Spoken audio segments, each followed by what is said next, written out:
Welcome to the session which is going to deal with the force. Like with every other technique, the same thing holds true for the force. There is no perfect force. That is, there is no force that will solve every problem in every situation for everyone. This is the reason I have established some categories in this session in which we are going to discuss, to analyze, to look at different techniques that will hopefully solve most problems we run across as conditions. Now, before we get into the details, I would like to say that there is one thing which is all important, even more important than the fingering, the technique, the timing, the misdirection, all the things we're going into, and that is we have to keep in mind that what the force is about is that the spectator at all time isn't even aware that we want him to choose a card rather than another. He doesn't even have to become conscious of the fact that there is a restriction of choice. In other words, he must be convinced that his choice is absolutely free. Now, keeping that in mind, please take your cards and follow along.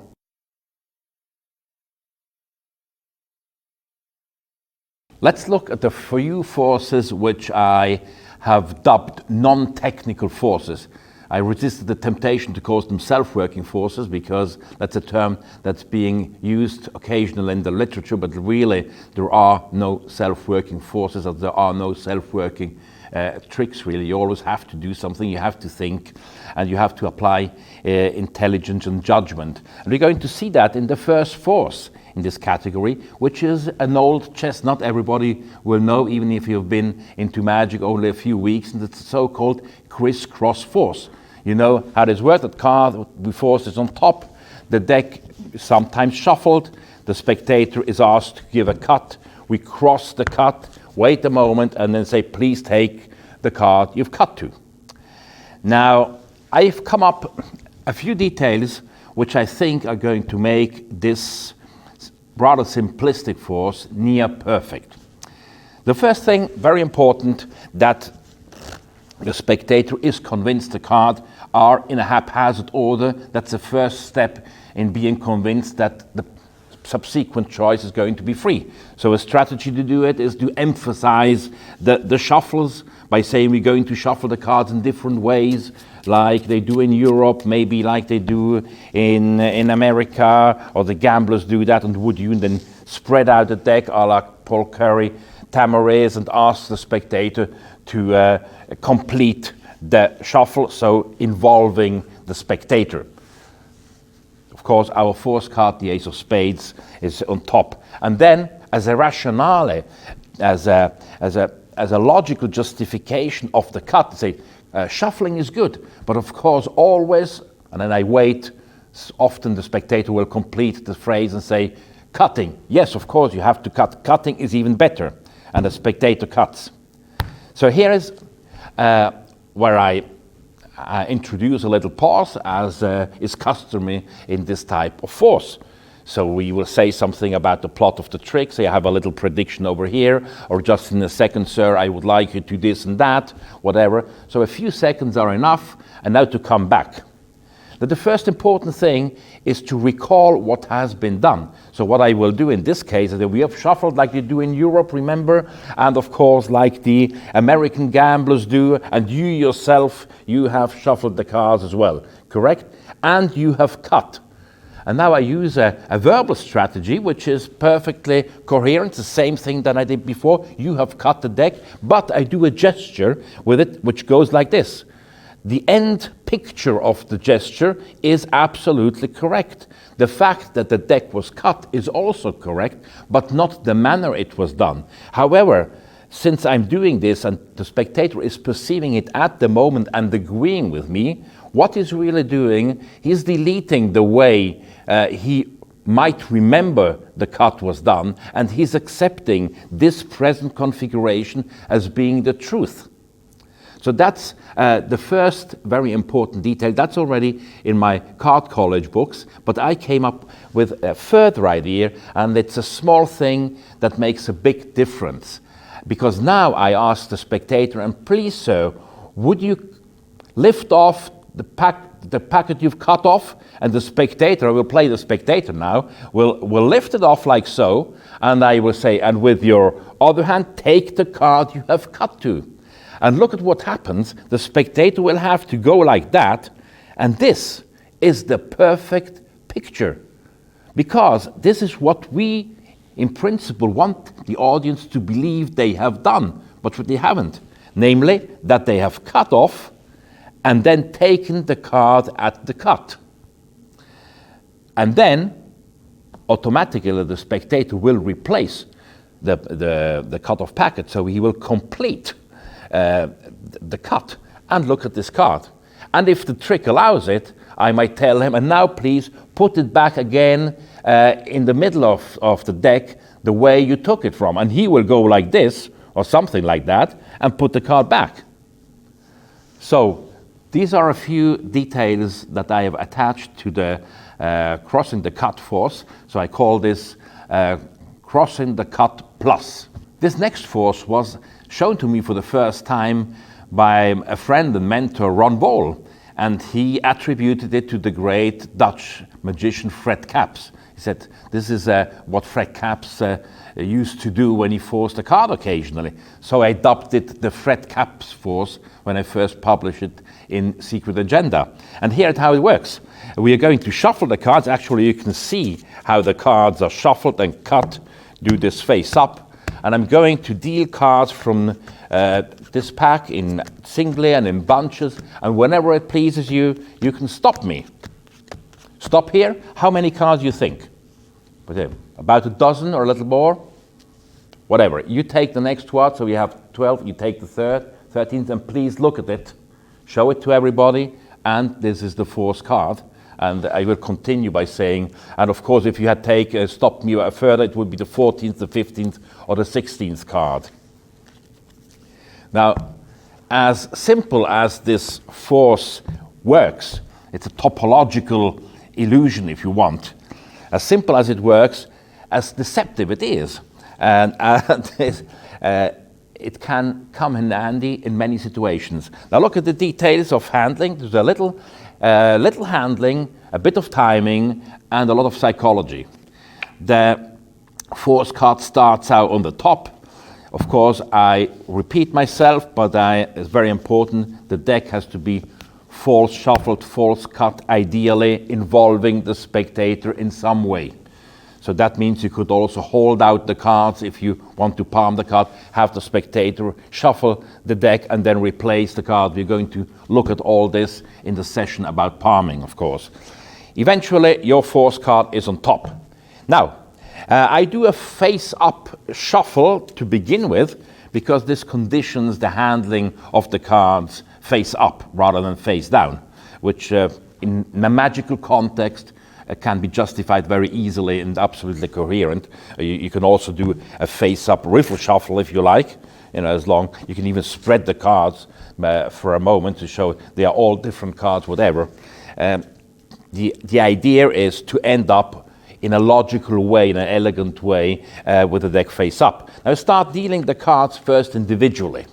Then I take groups, 2 or 3 together, and ask a spectator to say stop. He can really say stop whenever he likes, near to the beginning, near the end. Usually he will, say stop towards the center of the deck or whatever. And there's a moment, this is a little idea that Gabi Pareras gave me when I showed him this force. He was absolutely enthusiastic about it. He's using it all the time.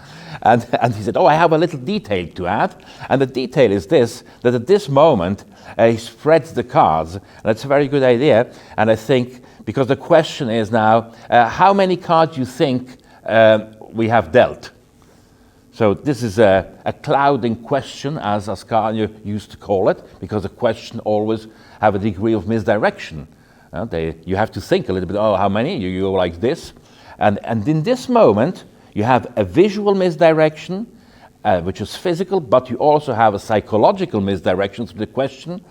Very naturally, the left hand turns over its packet. So it's here, how many cards do you think? And you look at this, how many cards do you think we have dealt?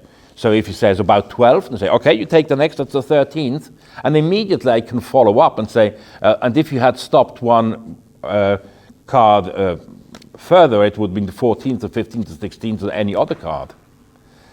And at the end, I put these cards on top, or I can take these and flip them face down on the balance of the deck in my left hand, thus reinforcing the idea even more so that the card came from somewhere in the center of the deck, determined by the spectator's choice.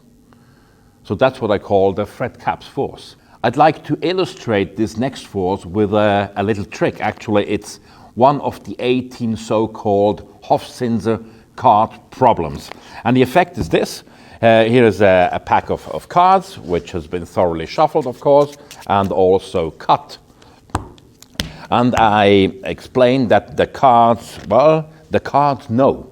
The cards know things about themselves. And I can prove this. So I ask the spectator, would you please be so kind and cut off as many cards as you like, cut off less than half, because we will be needing the other half just in a second. So the spectator will cut off whatever number of cards and take them away. I will say, well, the cards are going to tell us something about the cards you just cut off. And here is the idea. I'm going to ask you, and I address another spectator, I say, would you please be so kind? And as I deal the cards, I just say, stop whenever you please. Whenever it pleases you, you can see the cards. Stop here. Good. There's that. I can even do this face up, so you can really appreciate that this is all different cards. Yes, stop here. Good. Very good. Now, sir, I insist on the fact the deck has been shuffled and cut. You have cut off a number of cards. We don't know what cards they are. We don't know how many cards there are. But the cards know. So would you please count your cards? The spectator's going to count the cards. Say 1, 2, 3, 4, 5, 6, 7, 9, 10, 11, 12, 13, 14 in this case. And I say the cards know. Because look, this is a 6. And this is an 8. 6 and 8, 14. I told you, the cards know. So I chosen this little trick to frame this force, which is again, it's a non-technical force, and it's very convenient occasionally because you can force 2 cards rather than just 1. As you know, these sessions are not about tricks, but rather techniques, so I'll be very brief with the explanation of this trick. But by the way, it goes by the title of Strange Harmony, and you can find it in my book, Card College Lighter, as well as in Card College Volume 5, with 2 different methods to force the 2 cards. The idea is that how many cards are cut off, the next 2 added together will give the sum of the cards cut off. So you can find out this setup by yourself, but I will display the cards here for the camera, and you can take a still shot if you like. So there you are. The idea is if 2, or let's say 3 cards are cut off, the next 2 will sum 3, so it's a 2 and an ace. And if let's say 5 cards are cut off, the next 2 cards will add up to 5, and so on. So that's the little setup we need. It's 25 cards deep, and there's no problem to avoid that the spectator cuts more by simply saying, please cut off less than half the pack, because we are going to need the remainder of the deck. So whichever, how many cards the spectator cuts off, the next 2 will cue us to the number of the cards. In this case, 6 and 7, so we know it's 13 cards that have cut off. Now, what the force is about, and that's completely independent from the trick, is to force these 2 cards. Now, here is the way you can do it. Transfer a card to the bottom. Now, either do this with a double undercut, or just shuffle off 1 card, then pick it up underneath with the lift shuffle principle, yes, like so, and then run the next card, shuffle off, and drop the last card on top, and now you have transferred 1 card to the bottom in the course of a shuffle. It's even better than doing a double undercut or whatever you want. Now let's look at how to force the two cards. And I think the first time I came across this, I've never seen it published, was discussing this with Larry Jennings. And here is the idea. I'm dealing the cards face up. Now that might look strange at first to you because you know everything, but the spectator, of course, at this moment on the timeline of the trick has no idea what's going to happen. So this is absolutely legitimate because we are telling them it is. So I'm dealing cards, and as you notice, of course, the first card dealt, which is going to become the top card of the packet, is our force card.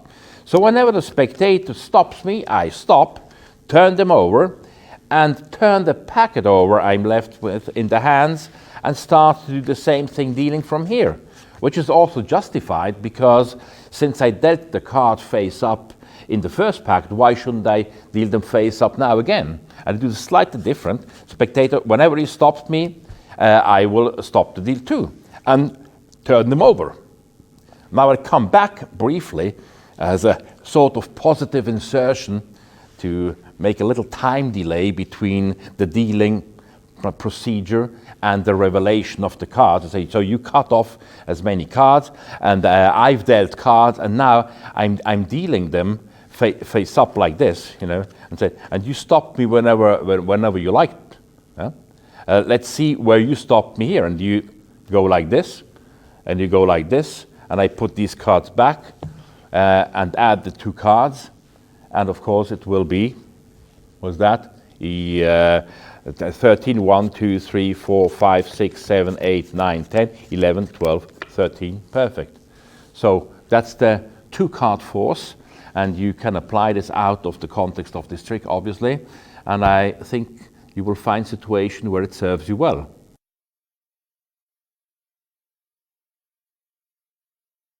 I've called the next set of forces cut forces because there is some kind of cutting implied. So first, the very simple and direct force that can be used occasionally is we shuffle the card, and of course, would you be so kind and just cut the deck, sir? And the spectator will cut the cards, and he's cut, hopefully, into my force card, which is the ace of spades. Now, as simple as this may seem, it is very effective. It's very simple also mechanically. We do an in-jog shuffle, or we could use a crimp or a bridge to prepare, but this is the most direct way. The force card is on top. We do an in-jog shuffle, obtain a break, and immediately reach out with the deck towards the spectator, asking him in a very innocent tone, please would you cut the cards? Now if he cuts into the break, which is very probable, because if we are having the break like so, and the spectator comes like that, he can't come like that because we have the fingers. If he comes like that, he is bound to just cut off the card. He doesn't even feel it. Now if for some reason it doesn't work, we're going to use any of the outs, which I'm going to discuss in just a few minutes at the end of this section. But you can try this. This is the kind of force which is very practical if you don't need the force right away. If you can use another little trick in between and then come back using another different forcing technique to force that specific card. So that's the cut force.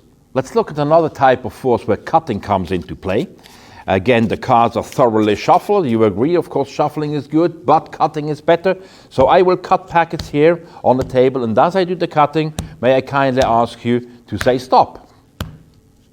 Stop here. Oh, ace of spades, our force card. Now, that's a fairly old force, and it is very practical in certain contexts, especially if several cards are being selected in different ways. This is a neat way to change the way cards are selected, and it's perfectly fitting. It's also more convincing than one might think, especially if it is combined with a previous shuffle, which also sets up the shuffle itself. So we have the card is on top, and we want to send it to about the lower quarter. So I chop off, I do an in-jog shuffle, I chop off about 10 cards, in-jog the next, shuffle off, and obtain a break above the card. So I'm now holding a break above the force card, and it's a timing force. However, there is great help coming to rescue here, because I do have two possibilities in this force. I start cutting 2 or 3 packets without saying anything, or start saying, as I'm cutting the cards like so, would you please, and now I address the spectator, it's the first time I already cut 2 or 3 packets, would you please say stop whenever I cut another 2 packets before I even finish the sentence. So would you please say stop while I cut the packets like this? And then I have already cut slightly above the break, and the next cut is going to be at the break. So if he stops me here, I say, please look at the card, please take the card you stopped me at. If he doesn't stop me here, look at what wonderful, I just cut off, more than half of the remaining cards, so I have practically no cards left. He must, in a way, stop me here, which allows me to say, oh, sure, that's where you stopped me, please take the card. And I will complete the cut, thus reinforcing the idea that it was really a haphazard choice coming from the midst of the deck. So let me do this again. Even if you have a larger packet that works fairly well, I'm going to take a larger packet now. It's about the third. So you go like this and say, I'm going to cut cards like that, sir. May I kindly ask you, as I'm doing this, would you say stop? So if you say stop here, it's here. If you say stop here, it's here. What happens if he still doesn't say stop? No worry, just put the rest on top and put it on top, stepped askew. So when you pick up the whole thing, you can obtain a break above the card, and now you can proceed in another way. Now either we can do another trick where we're going to use the ace of spades maybe as a key card. We're going to look at various outs at the end of the session. And one more thing before we move on to the next force, rather than cutting packets, you could also deal individual cards or little fans like this. This looks very innocent, it looks very haphazard, and say, as I'm dealing the cards like this, would you please say stop whenever you like. Then deal off all the cards above the break. When the spectator says stop, show him the force card. Otherwise, visibly, show that you have only a few cards left, deal them off and say, would you like to say stop? This, by the way, the concept of this force already appears in 1910 in Ottokar Fischer's book about the magic of Johann Nepomuk Hofzinser. There you are. So it's a very efficient force, a very practical force, a safe force. It's called the packet cut force. The next force I'd like to discuss is a real classic among forces, and it's the riffle force. And I have a few details to add which you might be interested in. So here we start a deck with 52 cards, and I would like you to say stop whenever I riffle down like this. Yes? So stop here. I separate the deck here. Would you please take the card? And that should be our force card, the ace of spades. So this similar to the classic force, to other forces, the first step is how to get into the position which is necessary to do the force. In this case, we want to have the card at about a third from the bottom. So cut off about a third and have 2/3 here until I get into the riffling. So the question, how can I get into that? Now the simplest way of doing it is doing any kind of false shuffle that retains the card on top, like a lift shuffle, in-jog shuffle, whatever, break shuffle, whatever you like to do. You could even do a tabled riffle shuffle and then go into the hand, although the hand shuffle is a little bit more economical because you end up with the card directly in your hand. And then follow up immediately without a break by just cutting off the number of cards necessary for this force or any other force. And that brings us in the position required. Another method is to combine the in-jog force and avoid the cut. So we chop off the number of cards we need the force card to be. It's here about a good quarter, a small third. Do an in-jog, shuffle off, and in the squaring action, pick up a break under the in jog, and that will allow us to obtain our initial situation again in a different way. What I've been using at the beginning of this demonstration was I had prepared an in jog and put the deck like so on the table to begin with. So the shuffle, the in jog, you put the deck like this. This is a very nice way to delay it. And at any time we are ready, just pick up the deck like this. You can even dribble the cards. This will do no harm to the in jogged card.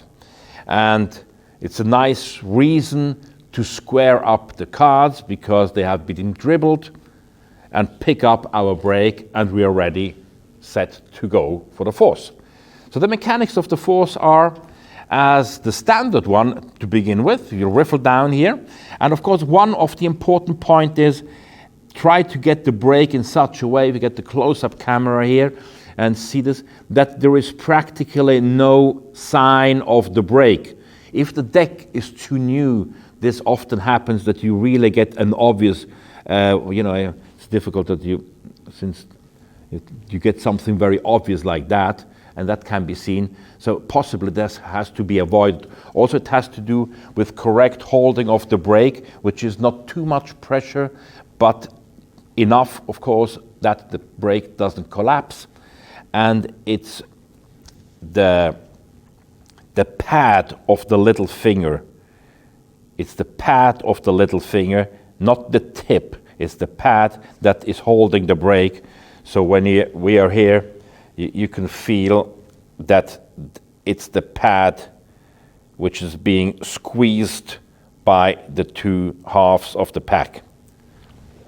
So if you take care of that, normally you will not have any revealing line or gap or whatever in the front. So we're going to riffle down. The spectator says stop whenever it pleases him. And it doesn't really matter if we go over or before. It's better to stop a little bit before. But once you master the technique, you will see it really doesn't matter. So you can also have the break in the center. But by many years of professional experience, whenever I use this procedure of please be so kind and say stop, it will always be in the lower half, because by the time the spectator grabs the idea and reacts, half the deck has been riffled off, really. So spectators say stop. And here is the movement which I described in Card College, as well in the riffle force section. And it's an idea by a friend of mine, a German magician by the name of Rainer Teschner. And this was a wonderful idea, a small detail that makes a big difference again, a butterfly effect in magic, if you will. That is to introduce this middle finger. And this has been often, I've seen many people have adopted this handling, but somehow have not understood it correctly. They extract the finger much too early. So the idea is really to slide the finger all along the outer end.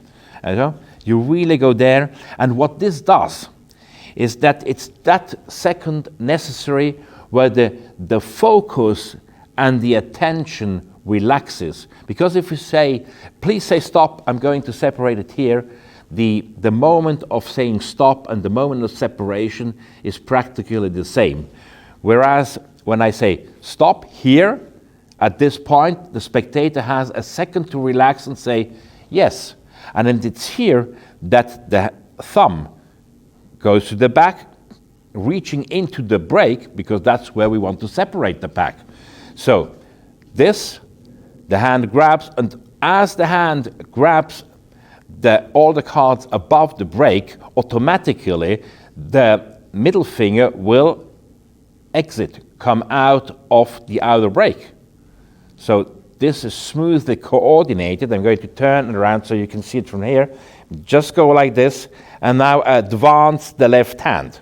So here is the timing. Would you please say stop here, exactly here? Would you please take the card? Now here's another detail which we can use. The moment I extend the left hand, the cards of this card block slide a little bit forward, creating a beveled configuration of the cards. What this does, it does the thickness of the cards cannot be seen really. So if you look at, if I'm holding the cards like this, you will see pretty much exactly how thick the packet is. If I bevel it like so, it's much harder to see. You're like, that's much harder to see. So the use of this is in case the spectator says stop too early, like in, let's say in this case, the difference of thickness is it will be half as thick. So if I go just like that, a very observant spectator might notice that. Whereas if I use, the idea of the delayed timing, looking up, that's always very important, of course, looking at the spectator, and extending the hand, the movement already makes it impossible to gauge the exact thickness. But when I get the still moment, I have this beveled configuration, which really makes it impossible. And besides, the spectator is now concentrating, taking and looking and showing the card to everybody else. So this is a very elegant way to close this force. So that was the riffle force, and it's one of the most useful forces. And before I end, I should maybe say one thing. Occasionally you will hear the concern that somebody says, well, it's not a good force to use on a person which is close to you. Why should you say, please say stop and take the card, rather than, extending the card between your hands? So to this I will say two things. First of all, it can't be solved very easily by having a spectator who is close. If I want a spectator who is closer to me take the card, I could tell him, and sir, would you please name anyone in the audience who is going to select the card for us? So he will name somebody who's further away. Please say stop at this spot, sir. Yes, please take the card and show it to everybody. So that's the solution. But the other thing I would like to say, that the spectator, of course, at the moment the things happened, does not know what is going to come. That he has only in retrospective. He could go back and say, oh, why did this and this and this happen?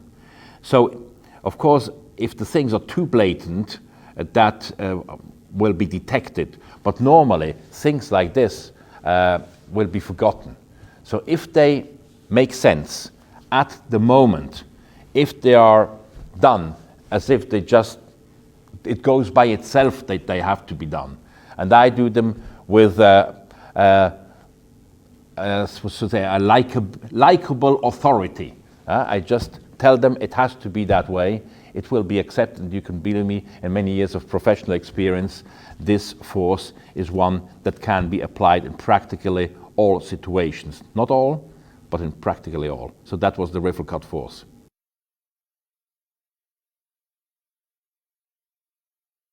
Next, we're going to deal with a category of forces which, let's call them spread forces, where a table or a hand spread plays an important part.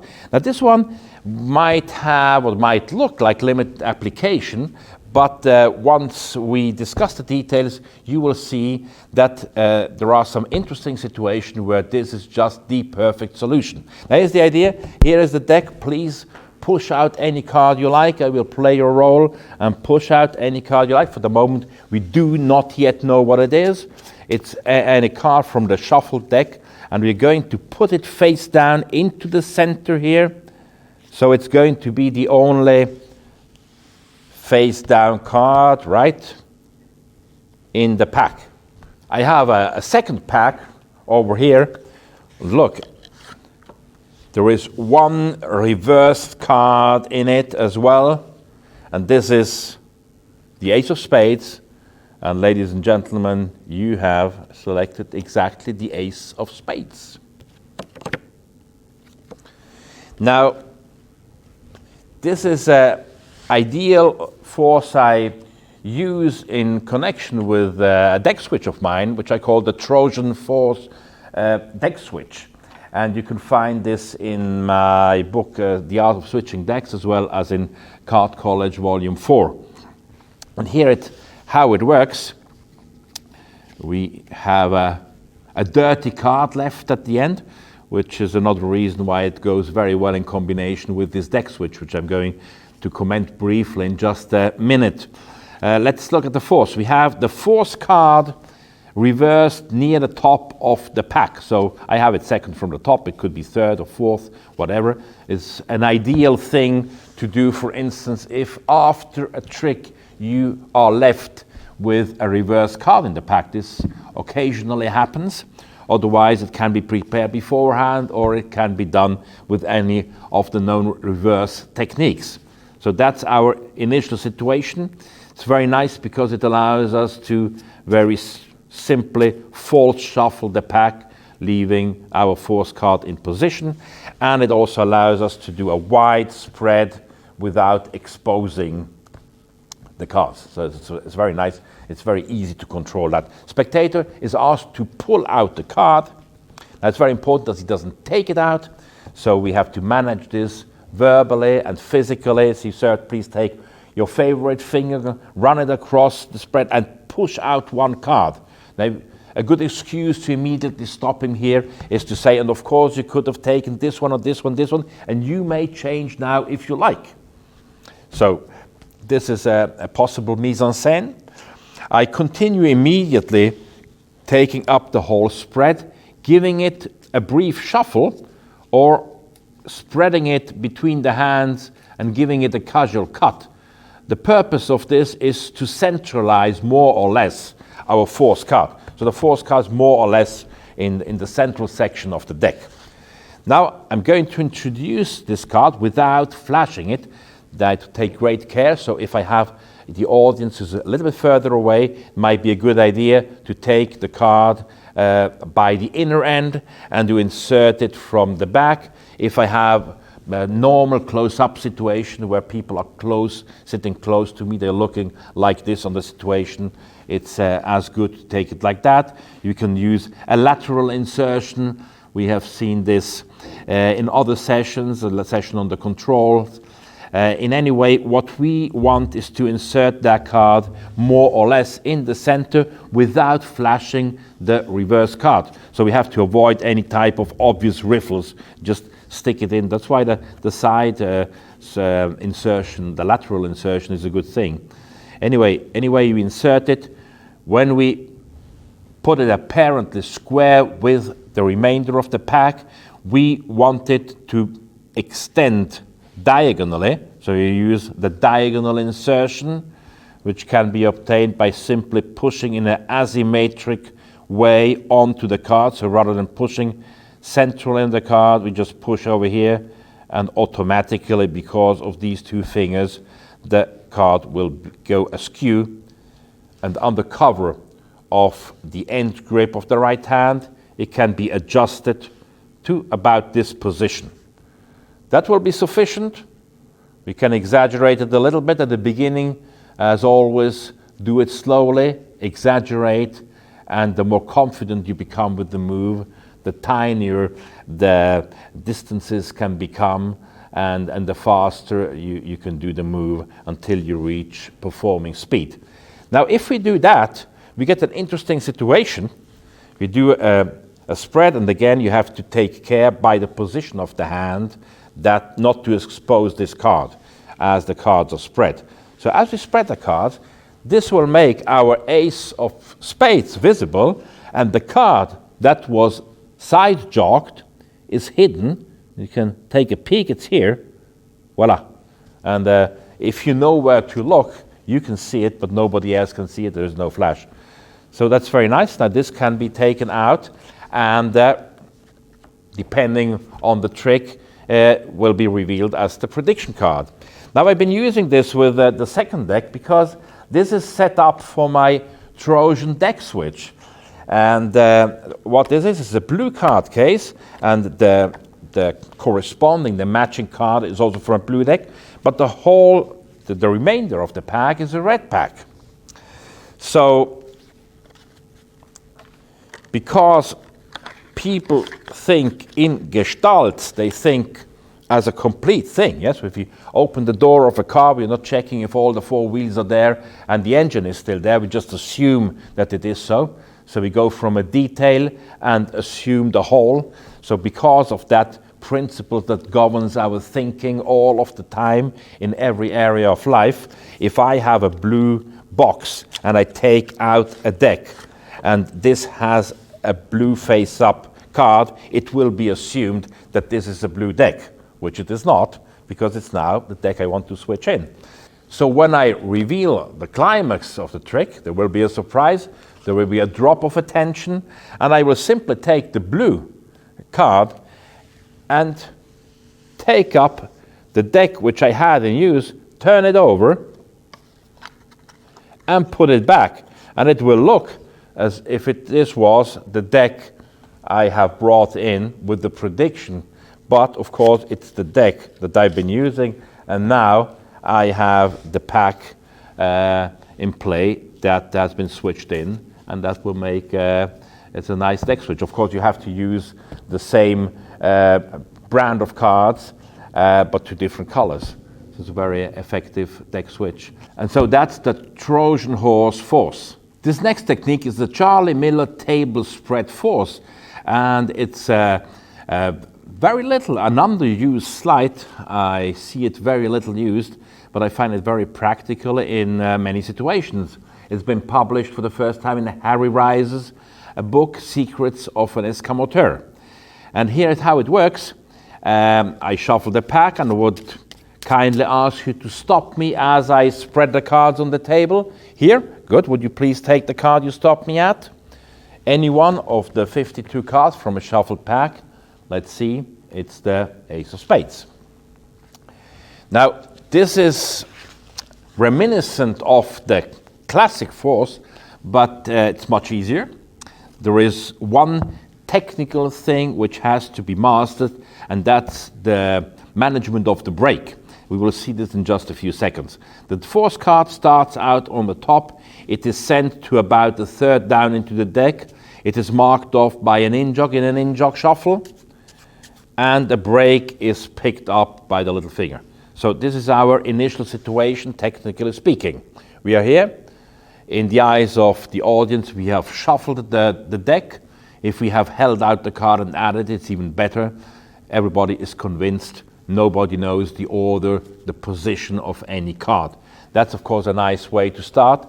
So we start spreading the cards. The technical problem that can arise here is that if you do it with just one hand, the deck slightly opens here and gives away, visually really gives away the point we want to reach. And when we afterwards separate the spread at this point, an observant spectator will notice that. So the way to make sure is, of course, correct break management again, to have the pressure points, avoid, if at all possible, that the break shows up from other sides of the squared pack. Otherwise, we're just here, and we give a little pressure. The forefinger or this hand can, as we gesture, give a little support and avoid that this opening is taking place. So let me do this in slow motion. We start spreading off a few cards, block them already with the fingers, and it is this pressure that will make that it's impossible to see the break we want to reach. So you go like this, and of course a little timing. We ask, would you say stop whenever we please? And as we know, before we start to speak, before we can hear the word, we move the lips. Sometimes it's quite blatant, the difference. Some people will go like, stop, and that's a huge cue. And some won't give us that huge cue. They will just go like, stop. But the lips always move before, so I can see that. I look, would you please say stop? And I immediately push over. This is very simple, because if I have secure grip with the little finger on the lower part of the pack, it's a very easy action to simply push off all the cards over the break, immediately advance the hand and deal off the card, come back and try to go a little bit under. Don't take too much time to do that, otherwise it becomes too obvious. And go just like this and say, from the shuffle deck, any card you stop me at, please have a look at it.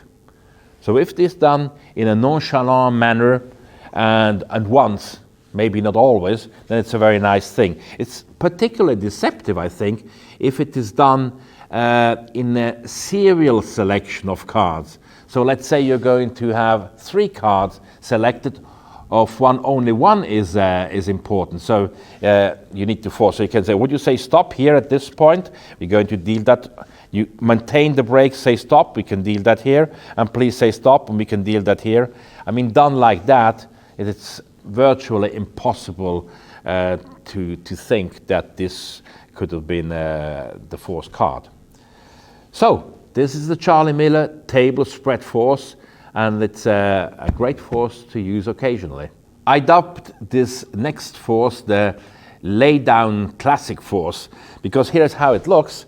We have a deck of cards, and from these cards I would like you, I'm going to put them here on the table, may I kindly ask you to take any card. Which one? This one? Oh, Ace of Spades. Thank you very much. Now, this is again a variation of the classic force. It has some similarities, and it has an additional risk effect, which is interesting. And we're going to see after that how we're going to manage the situation if the spectator doesn't comply with our desire of taking the force card. Let's first look at the mechanics, which are very simple. The card is again on top. I shuffle it, or I cut it to a position about a central position or slightly off center, so about a third, with an in-jog shuffle or a shuffle retaining top stock and subsequent cut. Anyway, I end up about like here with my force card, and I start to extend the cards between the hands. So that is very similar to the classic force, but at the same time I put the cards on the table.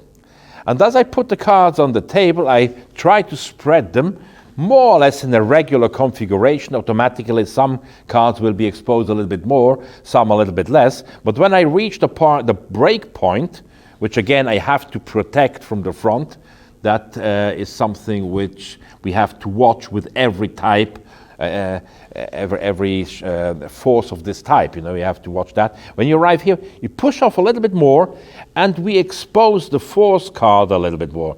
Now, if there are too many that are exposed, there is time enough to make small corrections. You need to go like this and make a gesture toward the spectator, say, would you please take a card? Now, we know that our force card is here. Yeah, it's exposed here a little bit more. So a good way is to give a carefree attitude, and the best way of having a carefree attitude is not caring really. And you don't care for one main reason or two reasons. One reason is because you know that this is successful most of the time. The more often you have succeeded with it, the stronger this feeling will be. And second, we know what to do if it doesn't take the card. So it really doesn't matter at all. This is a perfect way to practice this force, is to have each time you need a card to be selected, to use this force.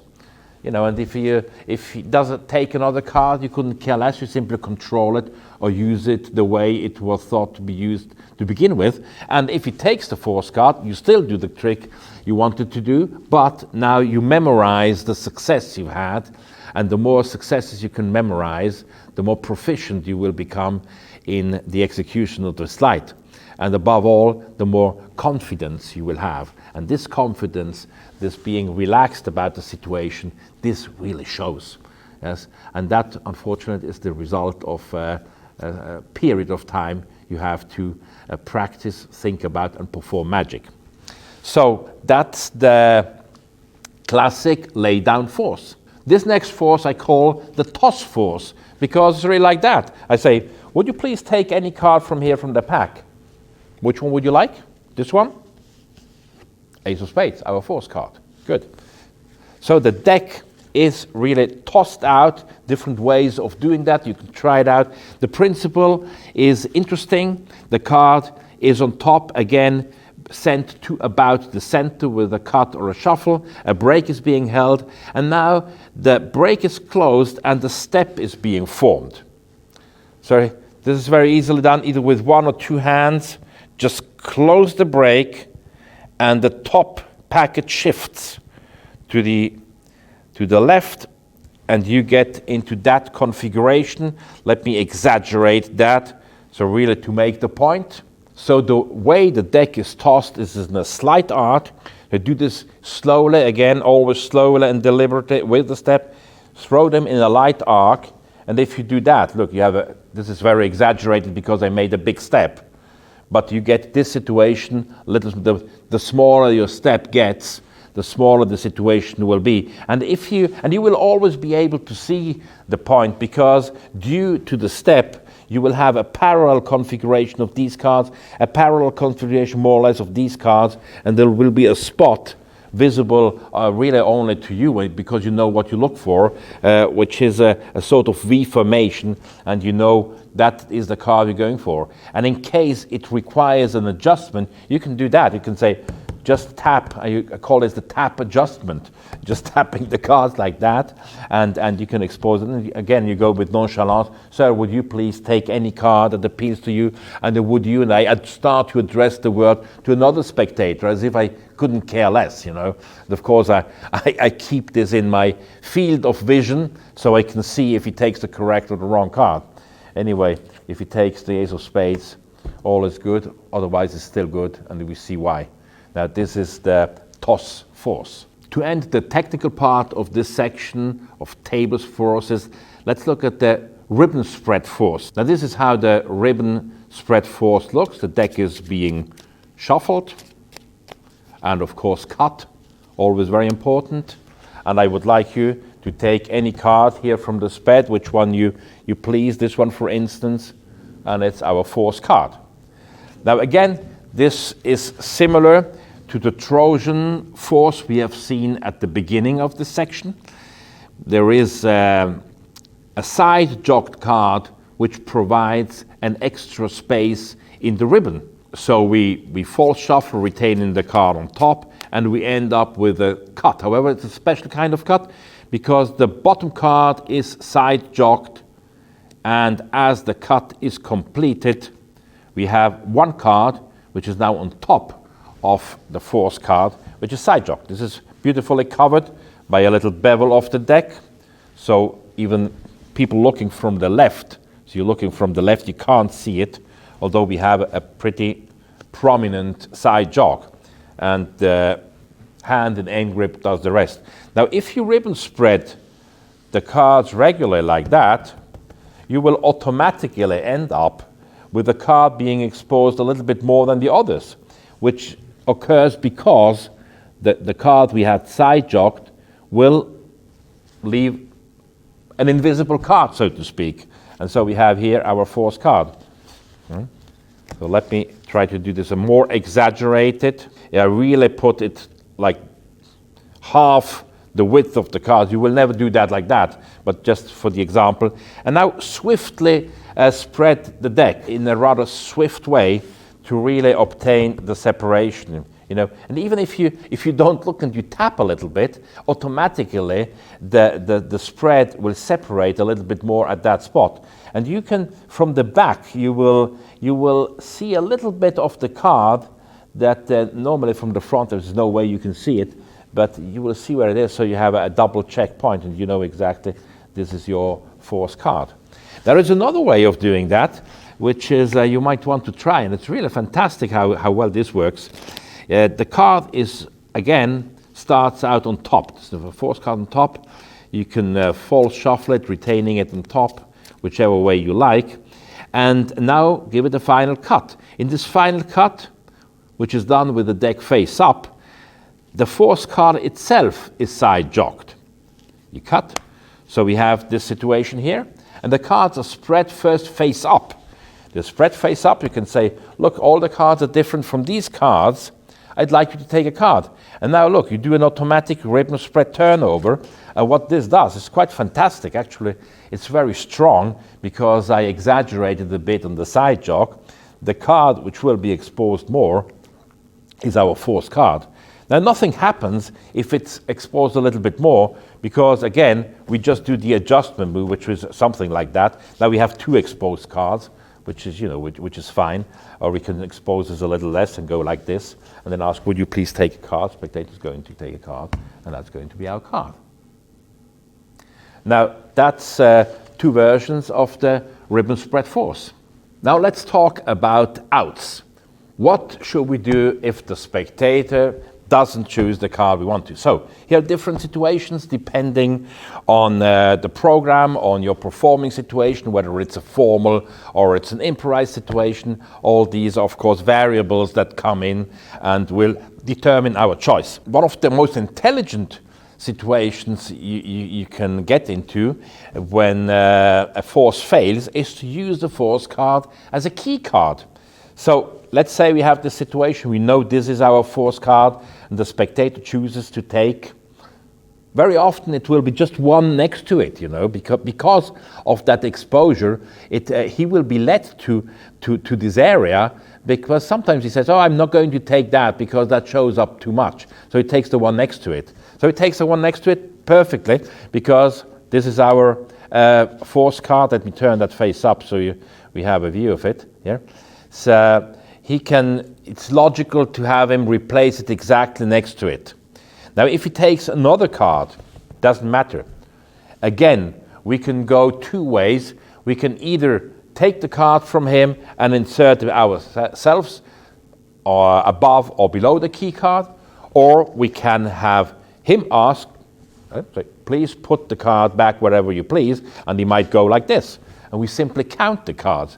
So we know if we cut the key card to the bottom, we have his card at 4th position. And I'd recommend this is the way to do it. If it's introduced to the left, just count the position of the card, get the key card to the bottom, and you got the position. Same thing, but from the bottom, if the card is inserted above the key card, again, cut the key card to the top, so the card will be at that number from the bottom, which you've remembered. So that's really what I would say is the intelligent use of an out. There are other kinds of outs we can use. A good one, especially in informal situations, is simply perform another quick trick and then come back and use another force, possibly on another spectator. If you judge that the spectator has been an antagonist, for some reasons he on purpose took the wrong card, then you have to change spectator. Sometimes your technique has maybe not been, your attitude has not been very good, and this was the cause of the failure. Then you can go to the same spectator.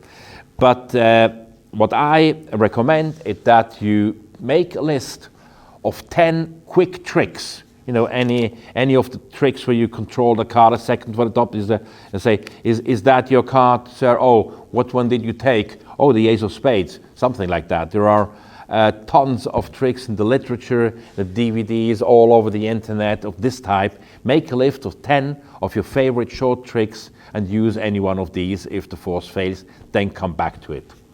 Well, another way of handling the failure situation, let's again assume we are here and the spectator doesn't take the correct card. Let's say he takes this card. Immediately follow up and say, thank you, and you, sir, you also take a card, and maybe you take a card. You can do this with 2 or with 3 spectators, and then do 2 quick tricks with these 2 cards, and the trick where you have which you have prepared for the ace of spades, that will be the last trick. Or another very amusing way of doing the same thing I saw Tom Mullica do when he did this bar magic act. So the spectator would fail the force and he would give the other force and say, I'm going to show you an easy one, an easy way to find the card and a difficult way. And so 2 spectators would be expected to say, the easy one. And you just grab his card and turn it over and say, King of Spades. Okay, that was too easy. The difficult one, look at your card, shuffle it back yourself, and you go into a sort of impossible situation, and where you then find the card in some way. So that's an amusing way of doing it. Robert Houdin had a fantastic way of getting out of this situation, and so the spectator would take the wrong card. He would control the card to the top with any method we have discussed in the session about controls, and he would glimpse the card and say, I'd be honest with you. When you took the card, I accidentally took a glimpse of your card. It was a 4 of diamonds, wasn't it? The spectator would say, yeah, it's true. You might even introduce a little effect if you like here and say, oh yes, because look, it has already flown to my pocket. You just palm off the card and produce it from somewhere to say, so let's do this again in a fair way. And that would also allow you to use a different type of force, like a 100% force, like the river force, because you can say, okay, now let's do it under test conditions. Sir, would you say stop, please? Yes, stop here. Take the card. I'm going to look away before you even look at your card. It's a perfect justification of changing procedure and also of using this specific river force. So that comes from Robert Houdin, who was using that already in the 1850s. Of course, you can also use the wrong card as a leader card to lead us directly to the force card. So let's again assume we have the situation here. We had the cards are extended. He doesn't take our card. He's taken any other card. As soon as he takes the cards, and I see that, I say, and please turn it face up, as if I had planned this to be like that from the beginning. Of course, I know that my force card is here, and in picking up the deck, I just put the thumb on it, keep the pressure on it, which will jam all the cards above it, makes it very easy when I transfer the grip to pick up a break now above the card. Now I can either leave it there, or I can bring it to the top. Let's see, if I put it to the top, I can use the crisscross force idea by saying, would you please cut the deck? We insert the card exactly at your cut. We make a little pause, and we come back and say, that's where you inserted the card, would you please take the card? So that's a possibility to do it. Eddie Teitelbaum had a very nice way of doing it. He would have the card again on top of that. He would fan the cards and ask the spectator to introduce the card anywhere. Would close the card, insert the face-up card, and obtain a break below it, like so. Now, so we have a little finger break above the side jog card, and now cut the deck several times, cut about half the cards above the break, cut at the break, which will position the face-up card now on top of the force card and complete the cut. So the accompanying pattern could be that you say, and the card was shuffled and cut, you inserted it anywhere, which is about here. And if you do it the way I just showed it to you, it will bring the force card or the pair of cards to more or less the same area than the insertion was made, which is important that it doesn't jump too much. And this, of course, is our force card. So another way yet to use the same concept of the face-up card is please turn your card face up. You say, I'm going to shuffle the cards. As you can say, all the cards, they are changing all the time. Would you please insert your card reversed? Spectator inserts it reversed. I do a shuffle by extracting a few of the bottom cards, or I can do extract the bottom and a few from the top cards, thus placing my force card directly on top of the reverse card. I can also simply drop the packet on top. That will look sufficiently good. Then turn over the spread and say, let's take the card next to it. Of course, you have to remember which one it is, that it is the one below. I sometimes force this by saying, are you right or left-handed? If it says right-handed, I'm going to take it from his side. Otherwise, I'm going to take it from the other side. So it's... So these are a few ways that you can use to get through the wrong card to the correct card. And actually you can check out Card College volumes 1 and 2. There are more out there. There are in the literature, in the general literature.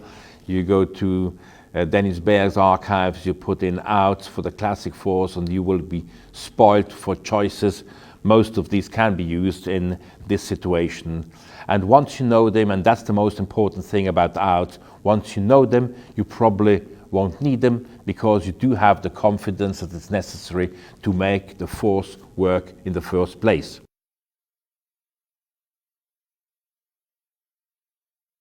We come to a different category of forces, which opens up many possibilities. You find dozens, over 100 different methods of doing forces that use some kind of prop. So I've picked a few of the ones I think are most useful and can be staged in a practical way. So again, we have a deck with 52 cards.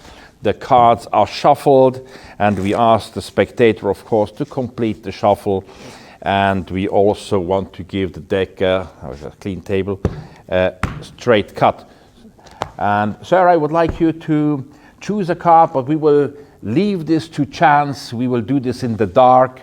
So maybe we can put out the light. Oh no, it's not practical. Or no, why don't we do it that way? Look, I'm going to take this pocket square here. Could you make sure there's nobody and nothing inside? There's no preparation, no electronics. And here is how we do it. I will hold the deck like this, and you will simply please cut it. So you go like this, and the spectator cuts through the packet, and we see where did you cut. Let's take that, and it's going to be, let's take your card here back. You have cut to the ace of spades. Now, there are several under the handkerchief forces, and they are interesting for various reasons. The first of all, it's a concept. Again, it's a force done out of you. And it can be done differently. For instance, you can do most of the forces on the handkerchief you could do behind your back, or you can do it below the table if you have a small audience and everybody is sitting. And vice versa, you could take forces behind the back and under the table and use them with the hank. You can do this held in the hand, you can put it on the table. So there are various possibilities open in the staging and the handling of this type of force. Now this is a very old force, and it's as safe as it is direct, and it can't fail. This is the deck is on top, the force card is on top.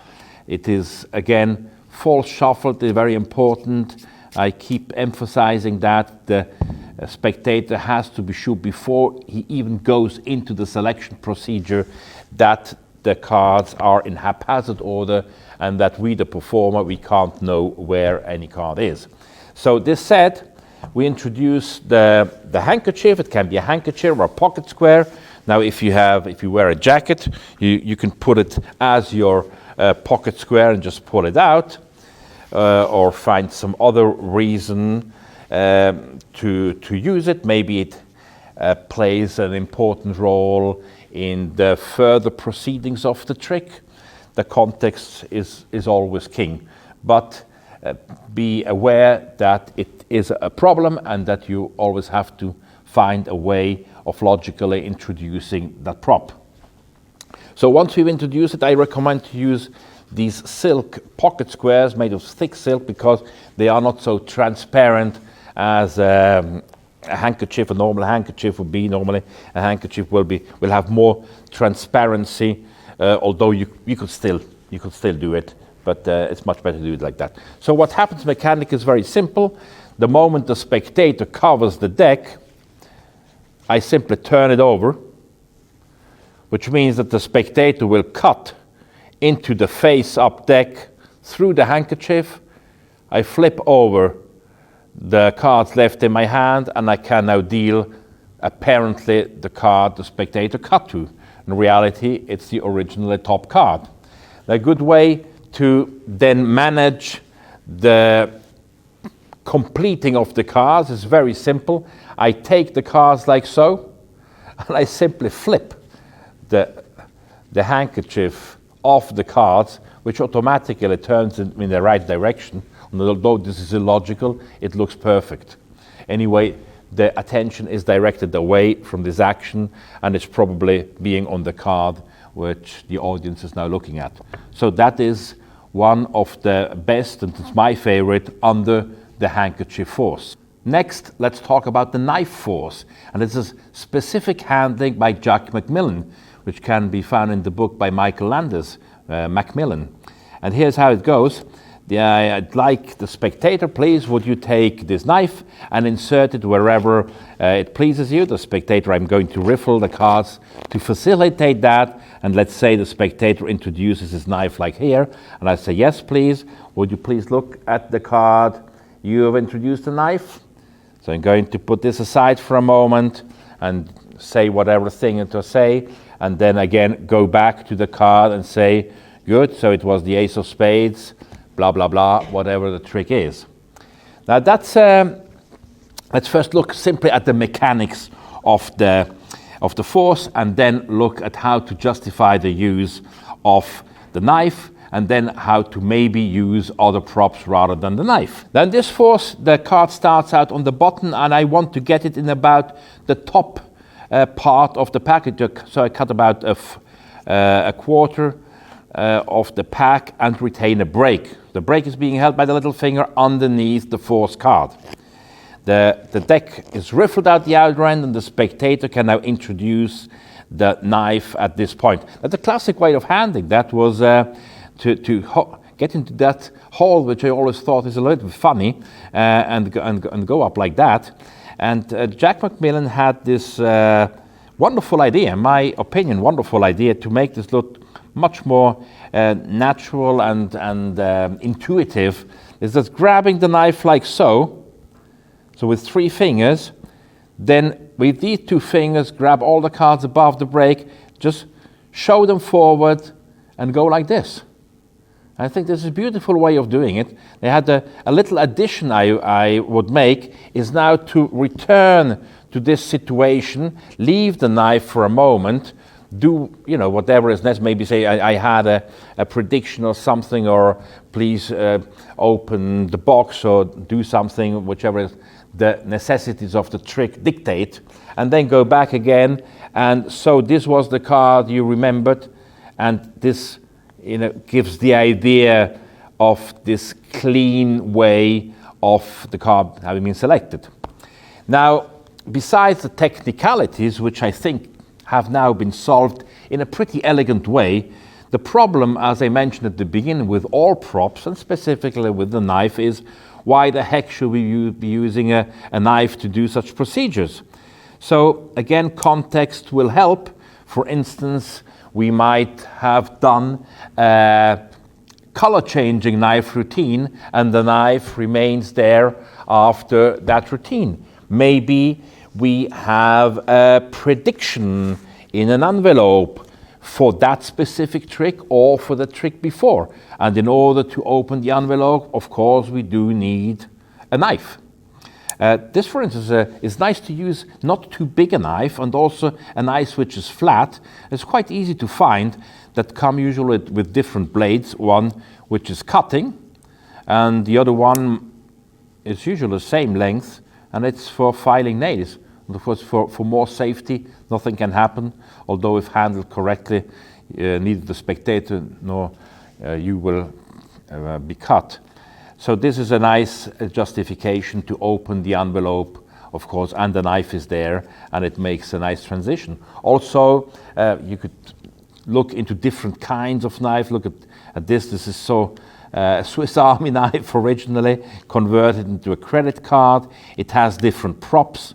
Now, maybe you have used one of these other props to do something. So, for instance, there is here a pen. You could have used this to make a prediction, or you have used the scissors to do something, and so it's, or you've even used this as a running gag. So to use the knife for the next bit is also a logical way of introducing a knife. Rather than a knife, you could also use a pen. Any really flat object. This is a concept. Once you understand the concept, you can start to apply it to other props and maybe to other situations. Now, the pen is, of course, even more easy to justify. You just have a prediction, and we use the same pen because I say that the only who know about the prediction is me and the pen. The pen knows because it just wrote down what it did. So that's a sort of surreal justification. And do the same thing. How the spectator introduced the pen and then use the same. You can use the same handling and force the card. So this is the Macmillan knife force, and I think it's a very clever handling of the standard knife force. The next force we're going to look at, I call the credit card force. Now, the original idea is often associated with Lubo Fiedler, was published in 1966 in the Dutch magazine Tricks, but the origin is even earlier by England's Tom Sellers in an old Jinx magazine. And the idea was kicked around, of course, as so often happens, changed around and improved by Ed Marlow, and later picked up by Italy's Vanni Bossi and Davide Costi and applied to the prop we're going to look at now. So the deck of cards here, it is shuffled by the spectator, which is particularly nice in this force. I'm going to put some money.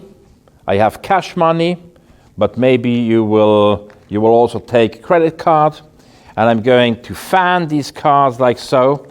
I pass with my card like this, and you're going to stop me whenever it pleases you. Stop here. Let me introduce the card. And may I kindly ask you to look at the card next to the credit card we introduced. Ace of spades, correct? Good.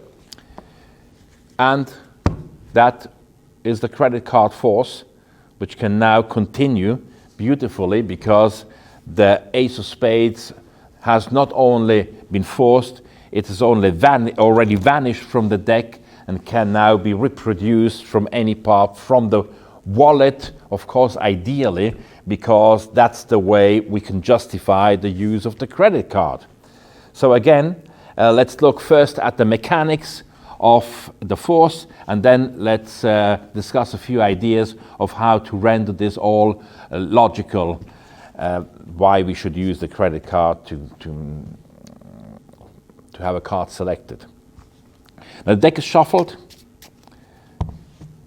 It doesn't matter where the card is because it's no longer in the pack. It has been stuck to this credit card, and that's the idea as far as could find out from my friends Vanni Bossi and Davide Costi. The predecessor to that is Edward Marlow, who stuck the same thing on two jokers, and he would use a joker. And before that, the Tom Sellers idea was a little bit a simpler gimmick. He would have half the card stuck on the card, which he would then introduce like so into the deck, and the card could be looked at, and then as the card was taken out of the pack, it would automatically cause the vanish, of course, of the forced card. So that's the evolution. There are various ways we can handle that credit card force. Now the way you saw me do it is the safest, the easiest. We fan the cards towards ourselves. This is always good if I, as a performer, am allowed to see the card. This is the case in many tricks. In some others, it won't be the case. So we have the situation here. Of course, this has to be kept in the right direction, and I'm going to turn towards you so you can follow that. The clicking sound is a very good idea to make people even acoustically be aware of the fact that there is a clear choice. When the spectator stops me, I can really insist and say, "You're sure here? 2 or 3 more." So this is the ideal force where afterwards something rather impossible happens, where it is clear from the beginning that the spectator could have taken any other card. So I inserted, of course, square, more or less, like this, it looks part of the fan. The very nice feature of the gimmick here is that it's only been glued in the lower part, which means that if a little pressure is applied to the credit card, this will separate and give an additional bit of deception. Now, if the performer is not allowed to look at the cards, no harm is done, because here's how we handle this situation. Again, of course, watch your angles. So we go in this situation, say, would you, and I'm feeling, my fingers will feel the gimmick, the card. Would you say stop whenever you please? Whenever the spectator please, I introduce that. And now my fingers feel here, I turn this over so you can appreciate this. My fingers feel the other cards. Actually, I can feel here the card next to it. So I can really place it in a perfect position, so that later I can then say, and please look at the card which is next to it. Just go slightly like that, and it's a wonderful little touch. I hope you can see this with the close-up camera, like this. And of course, it's an additional subtlety to take the credit card out as you don't take the card out, you move the fan away, turn it over and say, somewhere is your card, so would you please shuffle the cards and make sure nobody has even the remotest idea where it could be. And of course, that's a very nice way of having a card forced and at the same disappear and reappear somewhere impossible. Now for the justification, I think it's a good idea, might be to use some cash money in a trick before. So money in any trick is a good thing to use. There are many tricks, of course, typically gambling demonstration lead themselves. You use the money to do something, or a little bet.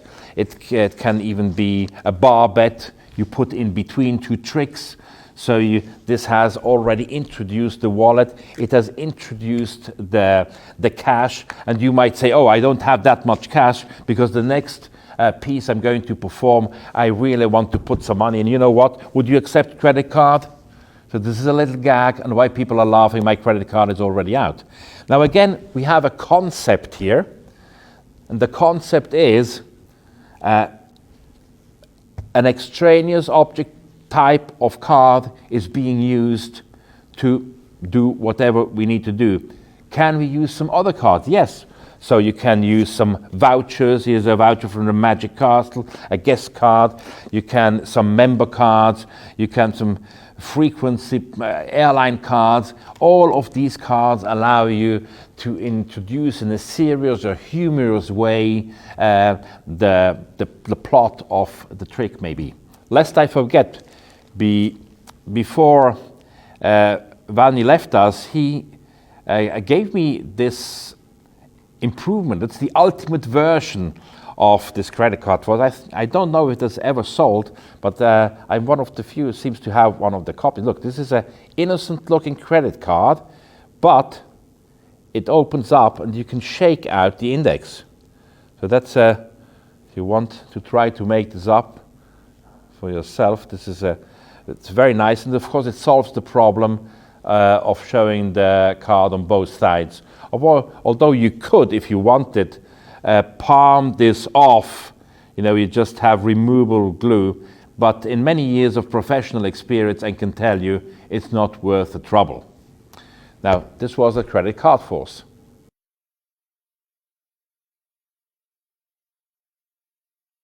Let's next look at a category of forces which simulate an action we very often use as card magician, that is having a card selected or replaced via what we call a dribble. Dribble on the table, dribble on the hands is an action we use a lot, so it makes sense to try to incorporate some kind of force into this handling. So that's how it works. Would you please say stop as I dribble the cards here? Stop here. Thank you very much. Ace of spades. Now, as you might guess, you are working again from a break.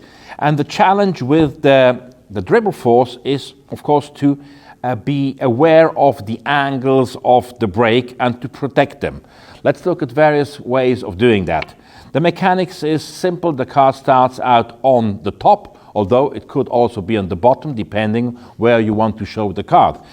But let's assume that it is on the top of the deck. We bring it to about a third from the top, because that leaves enough cards to be dribbled off. So with an in-jog, or with a previous false shuffle and a subsequent cut that retains the brake, any way you want, we get into the position which is this.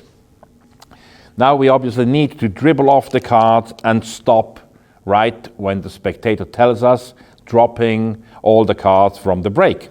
Now technically speaking, there's not much to say. You have to practice that, get the feeling of just dropping the card, being sure that you're dropping the card and not dropping too many.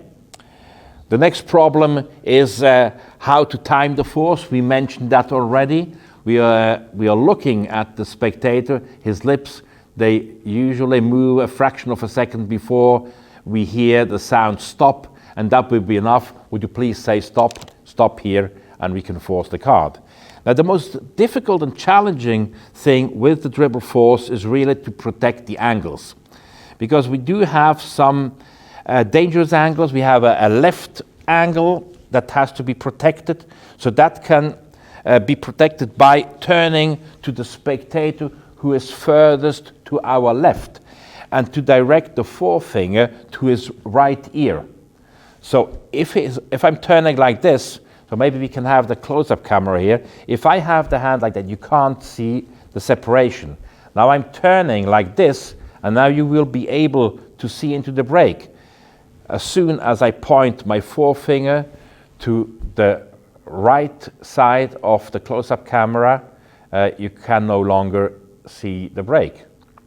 So that's the best way. And of course the angle of the right hand, you don't want to keep it at the right angle like so, because otherwise you have a very dangerous angle from your right. Keep it at an angle of about 20 degrees, something like that, 40 degrees, in a closed end grip. So that is our open end grip. This is the semi-open. This is the closed end grip. That should protect the situation in most cases. There's another way to protect it, to change the type of brake. So rather than holding a thumb brake, we go to a so-called Erdnase brake, and this is held by the little finger. Now the little finger, holding the brake like so, of course allows us to show a pretty squared pack from all sides. From all sides squared, we have one dangerous angle, which is from the right, but again we can protect that by turning to the right. So your spectator on your right, you say, please, would you be so kind and say stop? And he says stop, and of course we just drop the cards at the brake. So you may try this, and you may vary the brakes also, and see how it feels for you. And this is a very practical, it's a fast brake force, and above all, it is a force that can be done stand up, moving around in a parlor situation, and you can do it with several cards.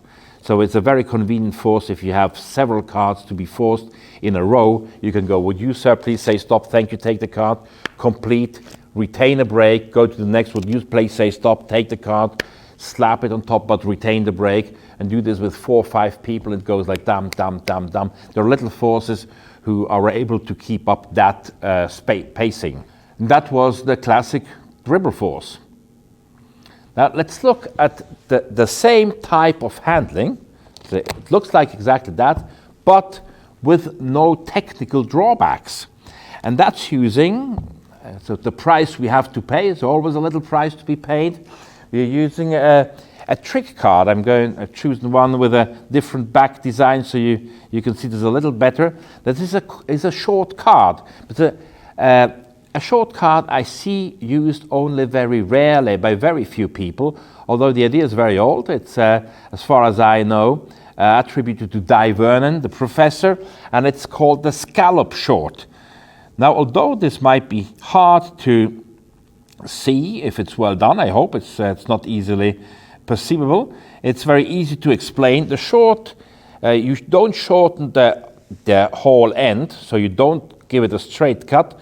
It's a scallop short, so you give it a cut like so. You take nail scissors and just cut off a sliver, just a very fine piece, and it goes like, I'm exaggerating the point now. You have the corners, and then you go like this. So having the 4 corners that are not cut perfectly make the card fit into the pack. I never have to go like this, or I have to look where is the corner. I always have this card. And what the scallop short does, many things. You could do a whole video, a whole lecture just on that topic, but on the subject of river force, now it's a wonderful thing because you go like this and say, would you please say stop? It's a good idea to have it in the top third. So would you please say stop? And it goes like just click. You know, it's you can't miss that. It goes like click, and you have the card. And of course, you're going to force the card which is above the corner short. So this, or specifically, if you wanted to, you could of course have the corner short be the force card, but I recommend against it. So the easiest way is really to bring the corner short to the bottom during a previous thing, shuffle it there wherever you want, then get your force card where it needs to be, and simply give the deck a cut, and you've positioned in position to go directly into the scallop short force. The next force I'd like to discuss is the Vernon transfer force. It has, again, the same appearance.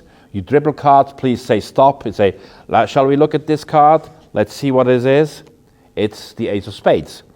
It uses a technique dubbed the transfer move, and adapted by Dai Vernon from the world of gambling, from card cheats to the magic world. And it is a perfect move to use for force type. So we have the card on top or on the bottom, whatever feels more comfortable to you. The point is to bring it at about the top quarter in a side jogged position.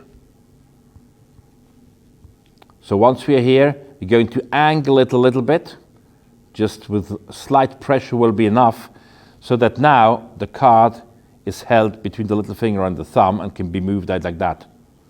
So if we turn to the left, if I dribble the card, the spectator says stop at any point, I stop, I move the hand aside saying this card, I apparently get rid of these cards, moving over the dropped packet, and the hand with the clipped card just drops straight on top and picks up the packet, or looks at the packet, at the top card, or shows the cards to the front. So different ways this can be handled. They all look good depending on the context. Yet another way of using the Vernon transfer force is in the following handling. The deck is shuffled. Apparently, spectator is convinced that nobody can know the position of any card. Now I'm going to deal cards on the table, and whenever it pleases, you're going to stop me. So whenever you say stop, we are going to take that card, look at it, and that's going to be your card. Yes, so I deal cards. Whenever you say stop, we're going to look at this card. That's the card you're going to take. Are you ready? Good? Shall we begin? Okay. I deal cards whenever it pleases you. Stop here. Are you sure? On this card. Let's see. I think you have, that's a very good card, because it's exactly our Ace of Spades. So again, this uses the exact mechanics we have looked at. And the previous handling, it's the transfer move by Dai Vernon, but the management is different, the setting is different. So it starts with dealing the cards like this, and now I condition the tricky handling, which I need to use in just a minute. I condition it twice. So by saying, whenever you stop me, that's where we stop, I transfer, and we're going to take that card, look at it, and that's going to be your card. So this is going to be the handling I'm using when I do the transfer move, and I want to use it once or twice before in a harmless situation, in a harmless way. People recognize that nothing happens, and it will result in better deception. So what Ascanio used to call action of conditioned naturalness. So we're going there, and when I'm dealing the cards, I'm trying to have them at the 11 o'clock position from my view. So more or less like that, the cards are slightly unsquared. I transfer it to the hand when the spectator stops me, and that's why I just give the card, the bottom card, a light push, and I can grip them easily. I point to the card, look at the spectator, do exactly the same thing I have been doing before, drop there, lift the inner end by looking at the card in case I'm allowed to look at it. There might be situations we're not allowed to see the card, so we wouldn't do that. We would simply go like this. Or we could also, as soon as we drop there, pick up the packet and deal it to someone else. Now that only makes sense if there are several spectators, and one spectator, for instance, is put in charge of saying stop, and the other spectator is going to take the card. Yeah? So this has to be arranged in context with the rest of the trick.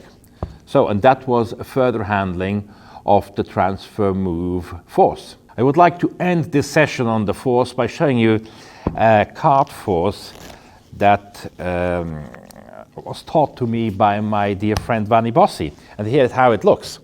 I say, I'm going to drop the cards like that, and I would like you to say stop whenever you please. So whenever it pleases you, here, you sure, good, thank you very much. Now I'm going to take cards from here and move them to the bottom like so, and whenever it pleases you, just say stop. Stop here. Please, would you look at this card? Don't forget it. And you complete the pack, and we forced our friend the Ace of Spades. Now, once you know the principle, it might look obvious, and I thought so too, until I showed this to several lay people and magicians, and was so surprised that they were deceived by it. And I said, well, this is an interesting thing because it uses this milking procedure, and there is a mathematical formula even to it. There is great complexity to this simple move, but we are merely interested in its topological effect, namely the fact that optically the top card keeps changing, and this gives the illusion that wherever the spectator says stop, it will be a different card. In reality, because of the concept of the milk principle, the milking principle here, the bottom card always remains the same. Now I thought it would be a little bit more deceptive to, of course, as usual, have a false shuffle, a false cut that will not make the spectator think that I could know the position, and to combine it with a dribble procedure. So when I'm dribbling the cards, the spectator can call stop any place he likes, and I start the dribbling, the milking procedure from here. So I can go on as long as I like until the spectator calls stop. Now a technical detail to get the cards out in a clean way, you need a very light grip, and you move the cards a little bit to and fro like this. You rub them a little bit against the remaining cards, and that makes it a little bit easier. Also, if you bevel the cards slightly like so, it will make the extraction of the two cards easier. You go slight bevel. Also, it's a little bit easier if you first take the top card and then extract the bottom card. This is a very nice force, and you can find it in the book Stephen Winch wrote about Vanni Bossi, The Arithology of Vanni Bossi. And this ends the session. about card forces.